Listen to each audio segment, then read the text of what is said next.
What is happening, sports fans and news junkies? Welcome back to the Roger Report, where we dive headfirst into the stories that are shaping the world around us. And let me tell you, the news cycle is absolutely on fire right now.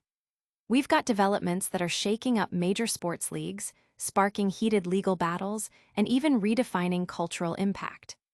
From the courtroom drama in motorsports to the locker room insights from basketball legends, we're bringing you the absolute must-know updates. Get ready, because the pace is relentless, the stakes are high, and you are not going to want to miss a single second of what's coming your way. We're breaking down the biggest moments, the most significant statements, and the ripple effects that are felt across the entire landscape. So buckle up, stay locked in, and let's get into it. First up, we're heading to the high-octane world of NASCAR, where a major legal battle is unfolding. We've got exclusive details on a significant promise made in a federal court regarding team charters, and it all involves one of the biggest names in sports. This is not just about the racetrack. It's about the business, the future, and the very structure of the sport. What does this mean for the teams involved, and how will it impact the upcoming seasons? You need to hear this. Then, we're shifting gears to the hardwood, diving deep into the legacy of a basketball icon. We're hearing directly from a former teammate who played alongside a legend, offering a unique perspective on what set them apart during their championship runs. Get ready for some candid insights into the mindset and the competitive fire that defined an era. This is the kind of behind-the-scenes story you won't find anywhere else. And we're not stopping there. We've got more groundbreaking news from the racing world, with a look at the escalating legal tensions and the implications for team ownership. Plus, we're exploring how one athlete's influence transcended the game, revolutionizing an entire industry and making a lasting cultural statement. Stick around for all of it, and when we're done, make sure you hit that like button, subscribe for more, and ring that notification bell so you never miss an update. Let's go. Legal maneuvers in motorsports. NASCAR is facing a high-stakes antitrust lawsuit, and a significant development has just emerged from the federal court. The stock car racing giant has officially promised not to redistribute any team charters while the legal proceedings are ongoing. This commitment comes as a direct response to the intense legal battle initiated by two prominent race teams, one of which is co-owned by basketball legend Michael Jordan's 23XI Racing, alongside Front Row Motorsports. The core of the dispute revolves around these crucial charters, which function much like franchises in other major sports leagues.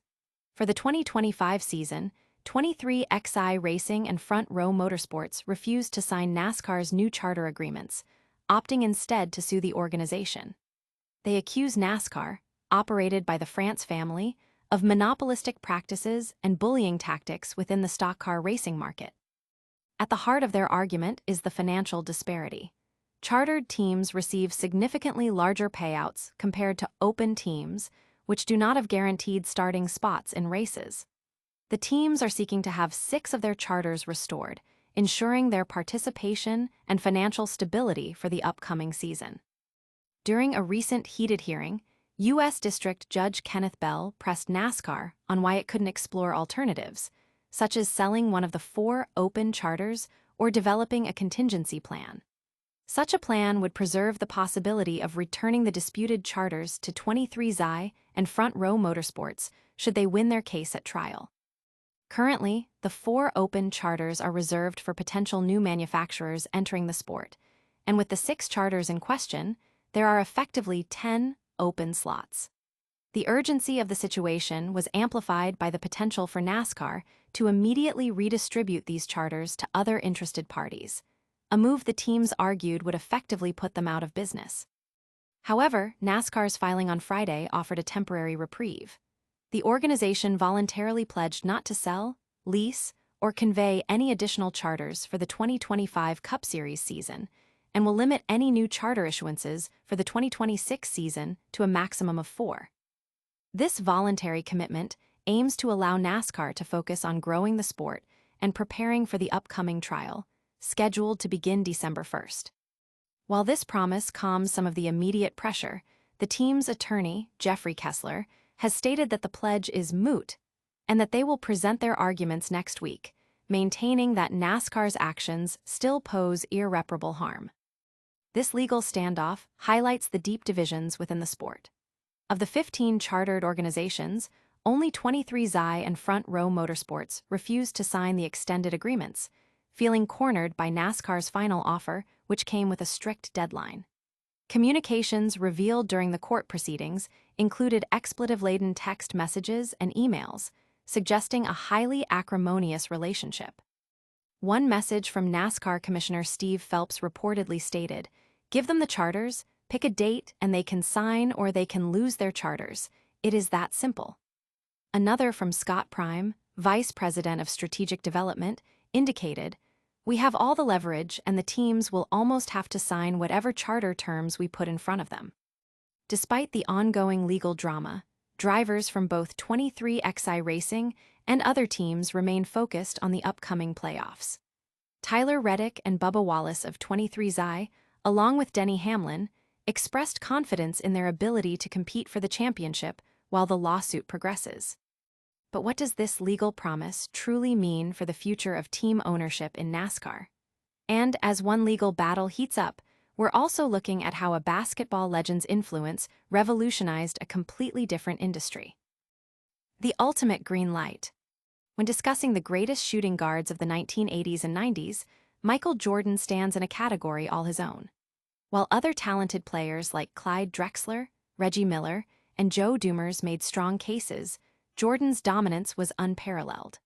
Among those who could hold their own against him was Ron Harper, a player often remembered for his tenacious defense and championship pedigree with the Chicago Bulls and Los Angeles Lakers. However, Harper's early NBA career showcased a different side, that of an explosive scorer. Drafted 8th overall in the 1986 NBA draft, Harper quickly became a vital player for the Cleveland Cavaliers. During his 4 seasons with the team, he averaged an impressive 19.4 points per game, with his rookie season being a standout at 22.9 points per contest.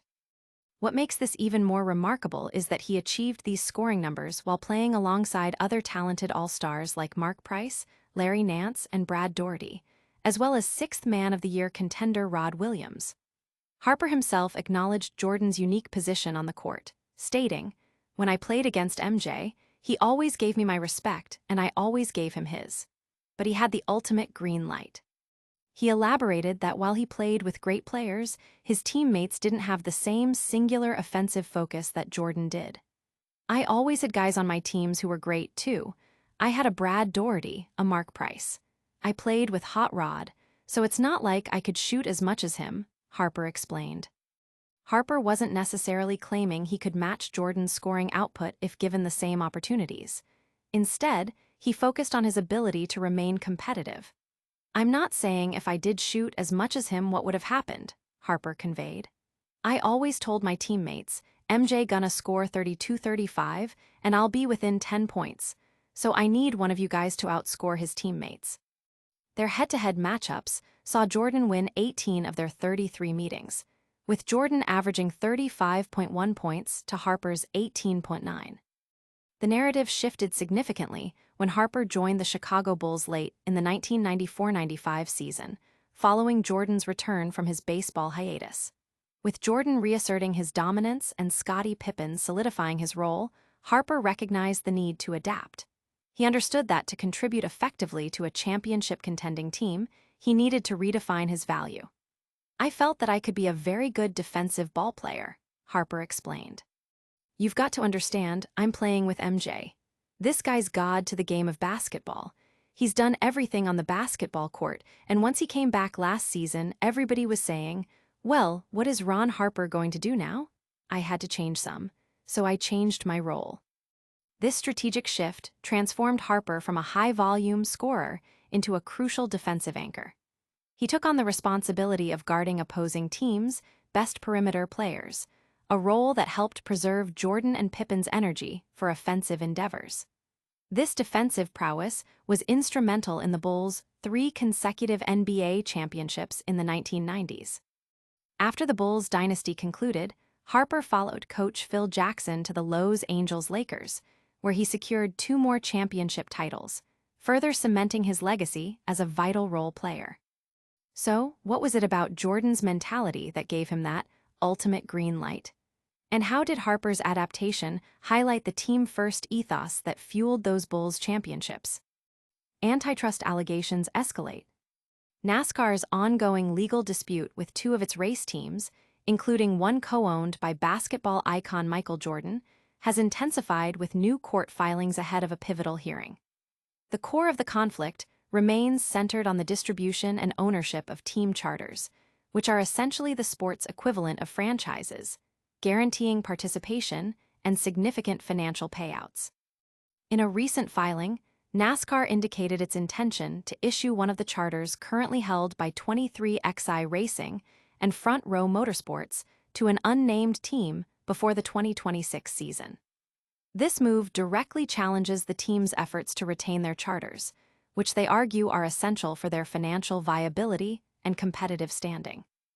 The legal battle stems from 23XI Racing and Front Row Motorsports' refusal to sign new charter agreements last September, leading them to sue NASCAR and accuse the France family-owned organization of monopolistic practices and unfair business dealings. They contend that NASCAR is acting as a bully, controlling the market and stifling competition. The teams are seeking a preliminary injunction to have 6 charters restored to them until a jury trial, scheduled to commence on December 1st. They argue that not having chartered status for 2025 will result in substantially lower payouts, potentially jeopardizing their operations. A key point of contention in court has been the existence of 4 open charters, set aside for potential new manufacturers, which, combined with the 6 disputed charters, create a pool of 10 open slots.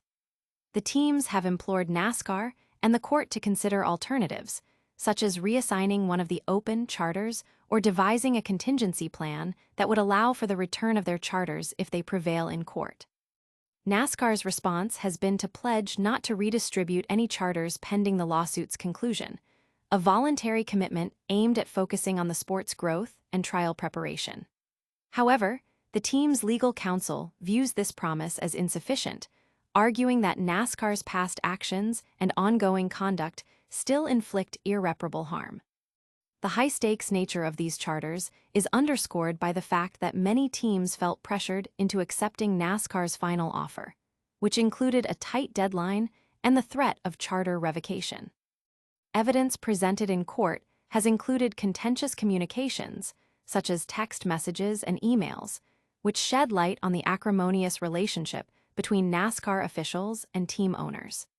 These exchanges reportedly reveal a high-pressure environment, with comments suggesting that NASCAR held all the leverage and expected teams to accept their terms.